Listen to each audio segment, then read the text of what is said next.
ఇన్నేళ్ల ఎక్స్‌పీరియన్సు, ఇన్ని mother characters చేశారు. ఎప్పుడైనా కాంపిటీషన్ ఫీల్ అయ్యారా? ఇప్పుడు వస్తున్న జనరేషన్ అంటే మీరు చాలా యంగ్ ఏజ్‌లోనే అమ్మయిపోయారు. అమ్మని చేసేసారు అందరూ. బోలెడంతమంది కనిపించారు.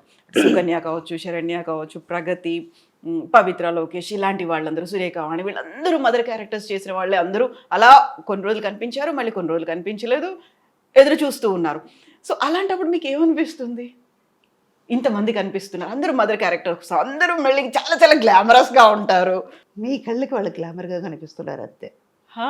నాకు గ్లామర్‌గా లేదు. ఒక సురేఖ వాణి, ఒక హేమ, ఒక ప్రగతి వాళ్ళంతే. హ్మ్. సుధాకున్న రికార్డ్ లేదు కదమ్మా! సుధా 43 ఇయర్స్ ఇంకా స్టెబిలిటీ కరెక్ట్‌గా ఉన్నాను. సుధా రికార్డ్‌లో ఎన్ని పిక్చర్‌లు చేశానో, ఎన్ని హిట్ పిక్చర్‌లు చేశాను, ఎంత పెద్ద పెద్ద హీరోస్‌తో చేశాను, ఎంత పెద్ద డైరెక్టర్స్‌తో వర్క్ చేశాను. ఇప్పుడు ఉన్నవాళ్ళు ఒక మించిపోతే ఒక 10 పిక్చర్‌లు చెప్పుకుంటున్నారు. నేను 1000 పిక్చర్‌లు చేయగలిగాను. చాలా ఎత్తుకుని చెప్తా. హ్మ్. 4, 5 లాంగ్వేజ్ చేశాను. అవును. ఇప్పుడు ఎంతమంది చేస్తున్నారు? వాళ్ళు కూడా బతకాలి కదా! నేను స్పేస్ ఇస్తే కదా వాళ్ళు వచ్చేది. అందుకే.